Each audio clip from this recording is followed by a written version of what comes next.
할렐루야. 하나님 말씀 공부하는 시간입니다. 아프리카 노록수 선교사입니다. 성경에 나오는 하나님의 말씀을 매일 우리가 묵상하고 연구하고 공부함으로써 1년에 1독 성경을 공부하는 그런 프로그램 꿀송이 보약 큐티 시간입니다. 오늘 2021년 1월 17일 우리 하나님께 경배하는 주의 날입니다. 오늘은 순서를 따라서 출애굽기 4장에서 6장의 말씀을 읽고 공부하고 묵상하는 시간을 갖겠습니다. 제가 4장에서 6장을 다 설명하기는 힘들지만 가장 중요한 포인트들 한두 가지를 나누고 함께 기도하기를 원합니다. 제 아내가 노래도 잘하지만 또 그림을 잘 그려요. 그래서 뒤에 있는 우리 집사람이 뒤에 딱 올려놓은 저 그림이 우리 집사람이 그린 그림입니다. 참 아주 이쁘게 잘 그렸죠. 제가 꽃을 좋아하니까 아내가 아주 그냥 이쁜 꽃 그림을 사정없이 그려버려갖고 참 예쁩니다. 제가 머리를 가려버려 그렇지 이쪽에는 이제 애기가 감나무 밑에 있는 그림도 있고 그리고 꽃 속에서 제가 하나님 말씀 공부하는 거 이렇게 녹화하고 촬영하니까 제가 참 행복합니다. 하나님이 지으신 세계는 아름답고 아프리카라고 해서 다 그렇게 그냥 황량하고 그렇지만은 않습니다. 이게 계절이 시방 여름이라서 아름다운 꽃들이 참 이름 모를 꽃들이 많습니다. 너무 예쁩니다. 특히 남아공이라고 하는 이 남부 아프리카의 서던 아프리카 중에서 사우스 아프리카는 아프리카의 진주다 그럽니다. 그래서 백인들은 유럽에서 다 내려왔으니까 유럽처럼 해놓고 살고 흑인들이 너무 이제 가난하고 빈부격차가 커서 그렇지 잘 사는 사람들은 참 잘 삽니다. 남아공의 그 유명한 관광지 케이프타운이라고 하는 곳에 가면 겁나게 아름답잖아요. 그게. 제가 살고 있는 이 지금 레소토 왕국의 국경타운인 이 픽스버그에서 그 유명한 관광지 케이프타운까지는 거리상으로 한 1200km가 떨어져 있습니다. 같은 남아공이라도요. 여기는 이제 레소토 왕국의 국경타운이라서 그래서 이제 손님이 와서 케이프타운 한번 목사님 보여주세요 하면 제가 모시고 여기서 가는데 1200km를 모시고 달려야 되니까 왕복 2400km죠. 그러니까 하루 만에 가려면은 새벽 4시에 출발해가지고 밤 10시경에 케이프타운에 하루 종일 달려버려갖고 도착을 하게 됩니다. 아주 징해부입니다, 징해부. 그런데 하여튼 한번 아프리카 선교지도 나중에 코로나가 참 정상화되고 우리가 일상생활이 가능해지면 선교지도 좀 오시면 제가 잘 선교 현장의 생생한 모습들과 또 흑인 분들의 좀 가난한 또 삶의 모습과 또 아름다운 아프리카의 모습들, 하나님이 지으신 세상 또 함께 이렇게 보고하면 참 좋겠습니다.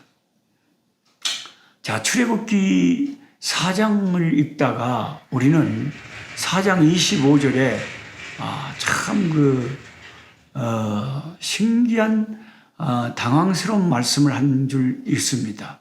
하나님이 모세를 길에서 죽이려 하셨다 그럽니다. 지금 저희 집 뒤에 시방 사택 뒤에 저희 대문 소리가 저희 식구들이 제 아내랑 딸이 타운에 밤에 시방 가서 사갖고 온다고 갔다가 대문을 여는 소리가 저렇게 드르륵 하고 그냥 크게 나죠. 개 소리가 났었고 아주 여기는 치안이 위험하니까요. 개도 집안에 키우는 개가 있고요. 우리 집에 뽀삐라고요. 쬐까는 지새끼만한 쬐까는 개도 있고요. 밖에 개가 해피하고 샬롬이하고 겁나게 큰 개가 사정없이 또 밖에 지서불고요. 어. 여기는 뭐 하도 우리 동양인들이 타겟이 되니까 위험하니까 아예 강도가 처음부터 안 들어오게 만드는 것이 최선이죠. 남아공의 수도격인 그 가장 큰 도시라고 하는 그 요하네스버그라는 도시에 가면 그뭐 프레토리아도 그렇고요. 케이프타운도 그렇고 큰 도시는 다 그 사람들이 사는 집이 전부 시내에 울타리가 막 담이 쳐지고 담 위에 전기 펜스가 아주 살벌하게 무슨 한국의 휴전선처럼 쳐져 있어요. 예? 왜냐하면 강도나 도둑이 칼이나 총을 들고 들어와 보니까 특히 우리 같은 동양인들은 딱 보면 타겟이잖아요. 하도 가난한 흑인들이 많이 사니까 저 동양인 집에 총 들고 들어가서 그냥 많은 선교사님들도요 너무 무서운 일을 많이 당하고 하니까 참 기가 막히죠. 환경은 좀 아름답기는 한데 치안이 또 위험하니까 뭐 이 세상 어디에 뭐 다 좋은 것만 있겠어요. 좋은 것도 있고 안 좋은 것도 있고 그러는 거죠.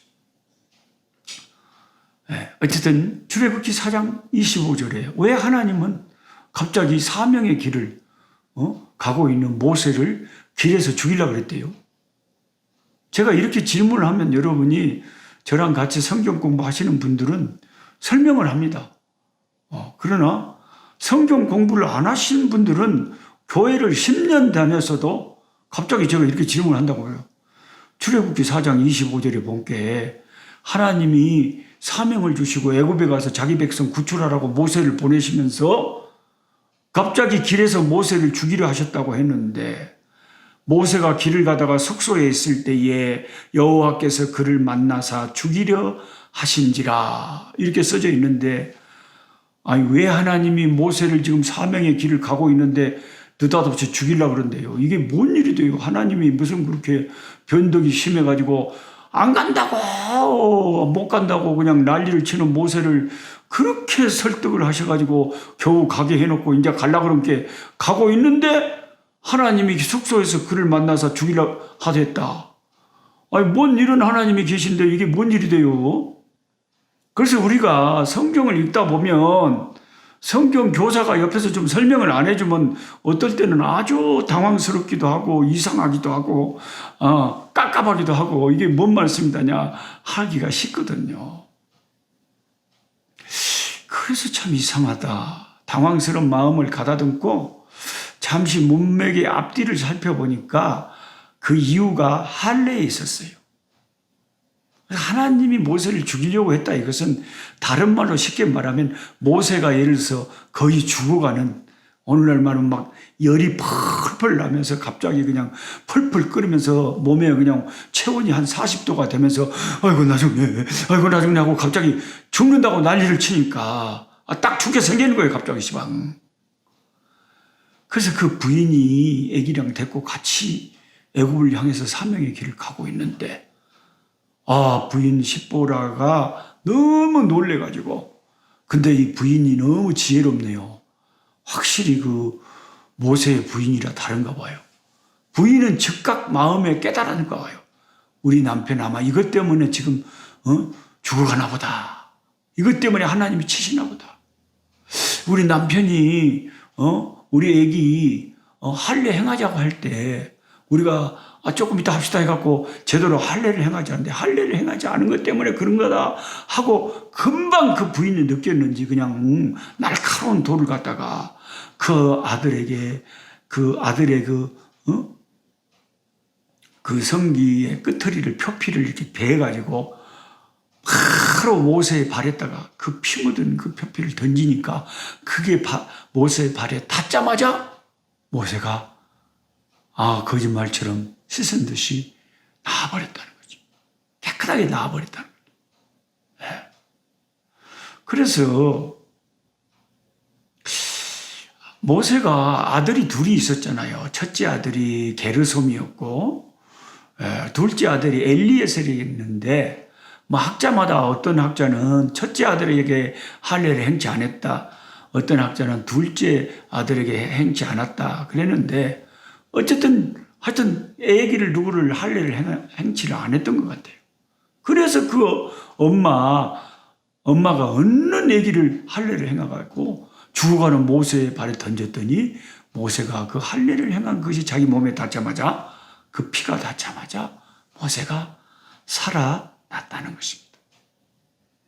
전 고신대 총장님이셨던 황창기 박사님은 이 본문을 가지고 우리의 피난편이신 예수 그리스도라는 그런 말씀을 전해주셨는데요.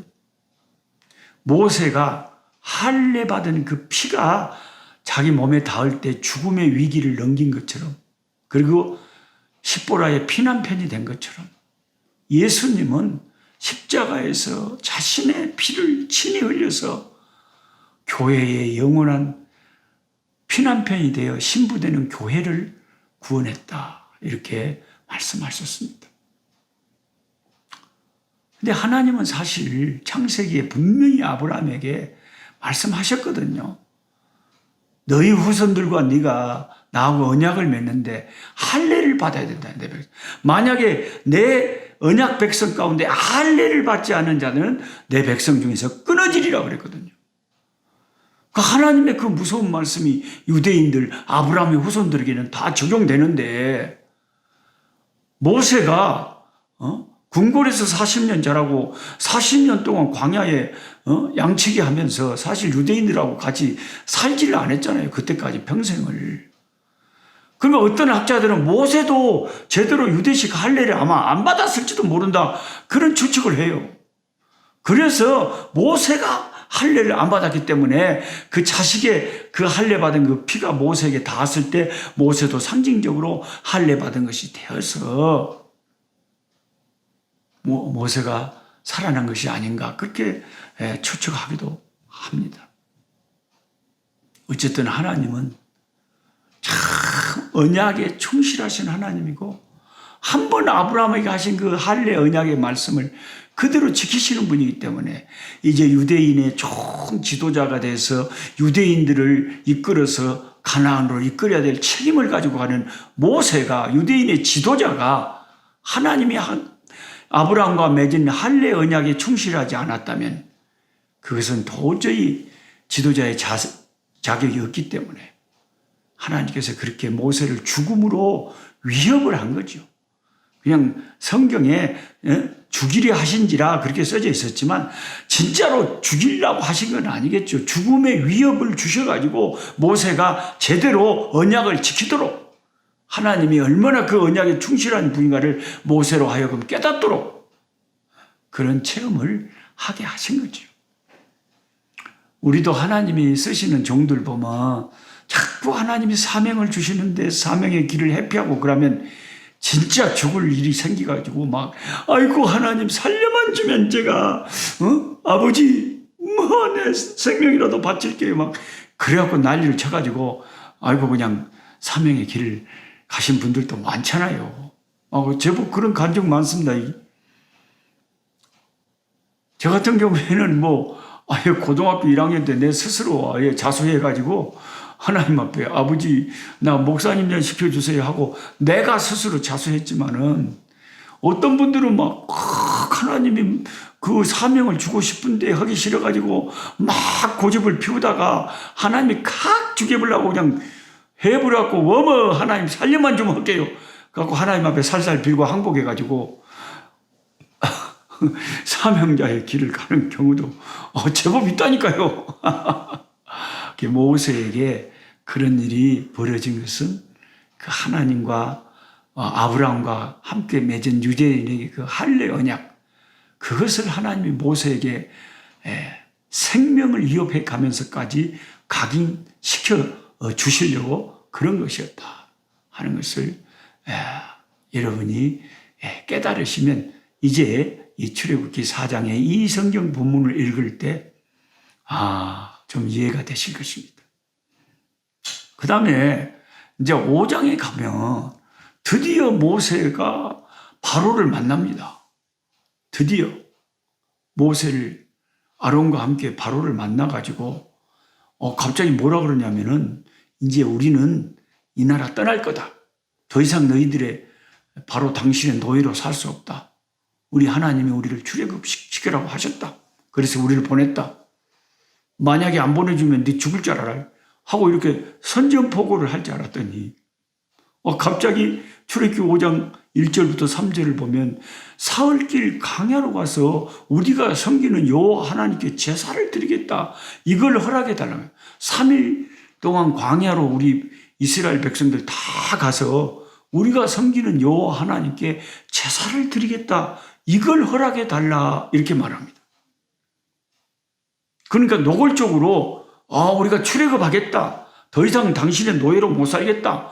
우리는 하나님이 약속한 약속의 땅으로 돌아가겠다.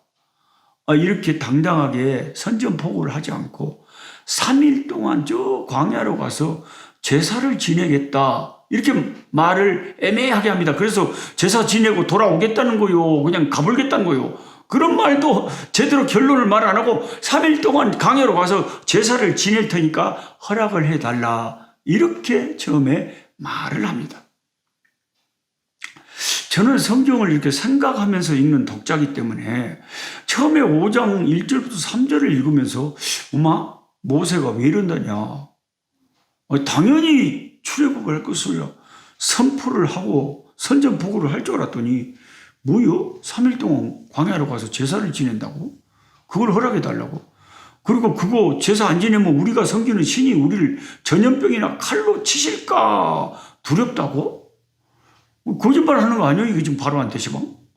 언제 하나님이 그렇게 말씀하셨나? 이런 생각이 막 드는 거예요. 여러분, 성경을 읽으면서도 우리가 생각을 하잖아요. 왜 이렇게 말하지? 왜 이렇게 말을 빙빙 돌려서 할까? 갑자기 바로 앞에 서니까 그냥 모세가 되게 대판 쫄아버렸는가? 그래서 그냥 갑자기 이렇게 말을 뺑뺑 돌려서 하나? 그런 제가 무지해가지고 왜 그러는지 생각을 하게 됐어요. 이렇게 성경을 생각을 해야 뭔가 깨달음이 오고 알게 되고 이게 묵상이고 이게 연구고 그래서 성경 공부를 하는 거죠. 그냥 읽기만 하면 뭘 압니까? 어째서 그런다냐 생각을 안 하는데. 여러분 어떻게 생각하세요? 왜 모세가 이렇게 말을 뺑뺑 돌려 한대요? 그냥 나간다 그러면 될 건데. 하나님이 지금 해방시키러 모세를 보낸 거 아닙니까? 근데 왜 갑자기 3일길 가서 제사하고 그래서 돌아오겠다는 뉘앙스를 풍기잖아요. 사실은 그게 아니잖아요. 본심은. 시방 가겠다는 건데 왜 가겠다고 말 안 하고 이렇게 말을 뺑뺑 돌려서 할까요?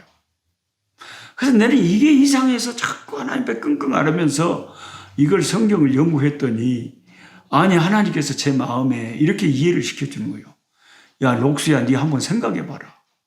아니 그 당시에 애굽은 세계 최강대국의 군사 대국이었다.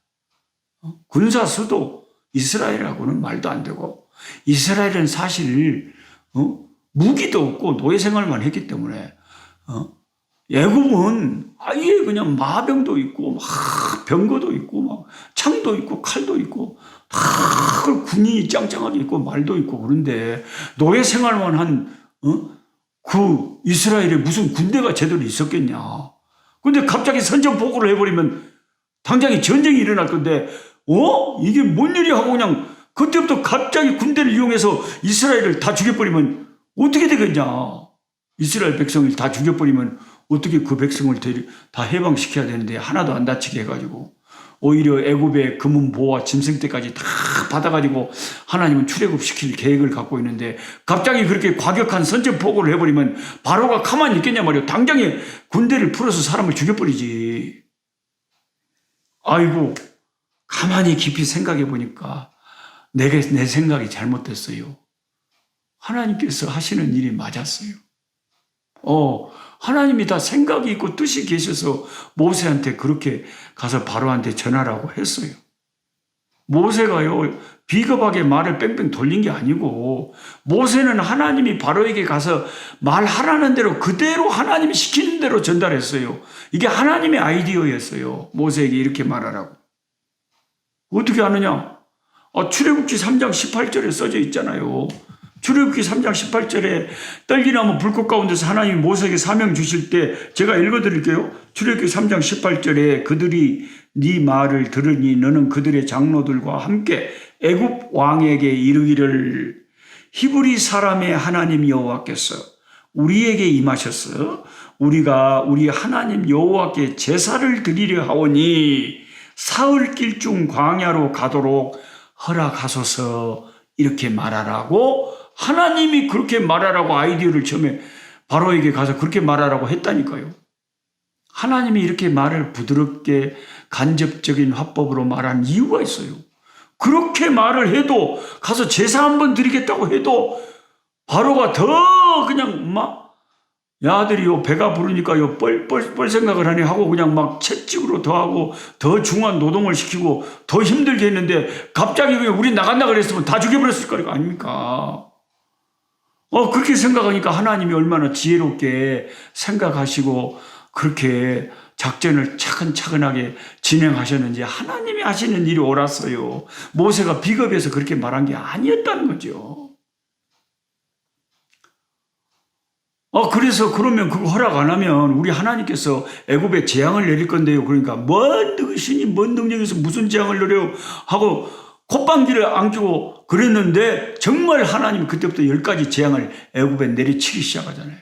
너무 힘들 때 바로가 그래 알았어 미안해 그래 허락할게 하다가 마지막 10번째 재앙 장자들을 다 짐승과 애굽의 그 바로 왕의 첫째 아들부터 다 죽여버리니까 너무나 그 10가지 하나님의 능력에 완전히 압도돼가지고 바로가 이제 살살 빌면서 제발 모세야 이 백성 데리고 나가주세요.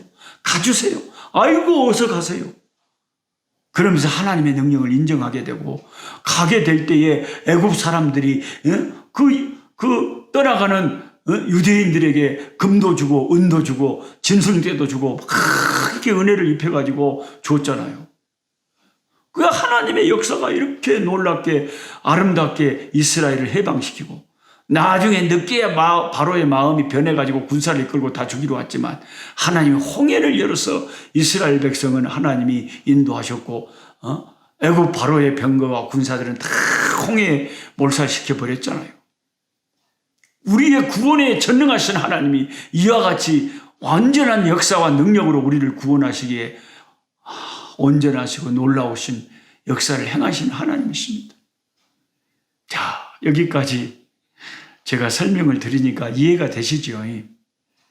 어떤 분들은 저하고 같이 성경 공부를 하면서도 그럴 거예요. 노 목사님, 나는 사실 그런 생각을 해보지도 않았고 내가 지금까지 성경을 좀 읽기는 읽었는데 나는 어째서 출애굽기를 읽으면서 목사님처럼 그런 의문점을 안 가졌을까요? 왜 모세가 그렇게 바로에게 말했는지도 생각해 본 적도 없고 왜 하나님의 길에서 모세를 죽이려고 생각했는지도 생각해 본 적도 없고 그냥 성경을 그냥 1년에 몇 독 했다. 그 몇 독이 중요한 게 아니라 생각을 하시라니까요. 공부를 하시고 배우고 익히고 그래서 하나님의 깊은 하나님의 말씀을 깨달으면 잘 잊어지지가 않잖아요. 정말 내가 섬기는 하나님은 나를 구원하시기에 능하시구나. 내가 혹시 하나님 신앙생활 하다가 내 생각대로 뭐가 안 되고 하나님이 왜 이러시지? 내 인생에 왜 이런 일이 일어나게 하시지? 하고 답답하고 불평이 나오려고 할 때도 하나님 앞에 내가 순복하고 주님의 뜻이 있는 줄 믿습니다. 주의 뜻을 깨닫게 해 주옵소서 하고 하나님 앞에 엎드려 기도할 수가 있잖아요. 하나님에 대한 신뢰를 우리가 잊어버리면 하나님을 어떻게 잘 섬길 수 있겠어요? 그러니까 하나님 말씀을 이렇게 잘근잘근 깊게 참 열심히 이렇게 소화를 시키고 싶고 깊이 생각하고 말씀을 묵상하고 또 생각하고 이렇게 가르침을 받는 것이 우리 신앙생활에 큰 도움이 된다는 것입니다. 그래서 제가 드린 이 책 가지고 저는 항상 오늘 그 관계된 오늘 본문에 제가 미리 묵상하고 제 기도문을 제가 제 친필로 제 연필로 여기다 기도문을 볼펜으로 적어요. 오늘 말씀과 관련된 기도문.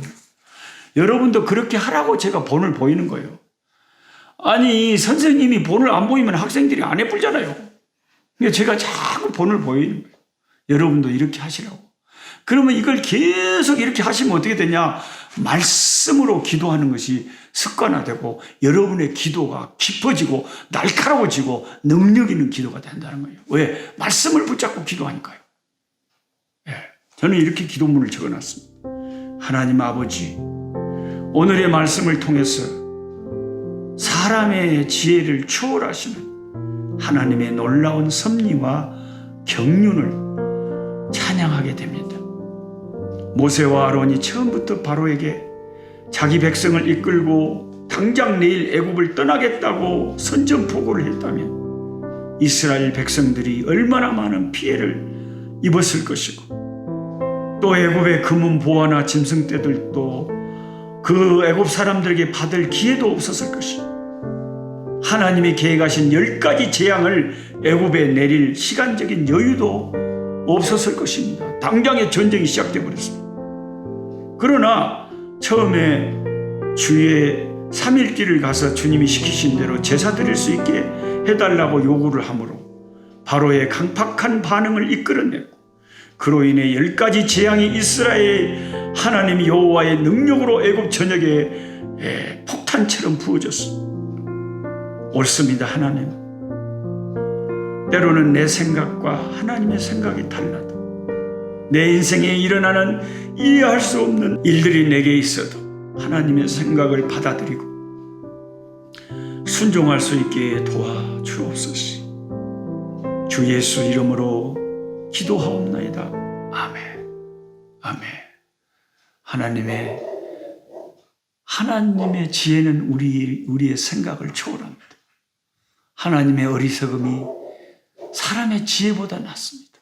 하나님의 약함이 사람의 강함보다 낫습니다. 하나님, 내 인생을 주의 뜻대로 인도하옵소서. 아멘, 아멘. 내일 또 계속되는 이 흥미진진한 출애굽, 이 출애굽기를 가지고 또 말씀으로 찾아뵙겠습니다. 감사합니다. 약한 자 힘주시고 강한 자 바르게 주 함자 정택함이 주님의 뜻이라. 해 아래 압박 있는 곳 주 거기 계셔서 그 팔로 막아 주시어 종이가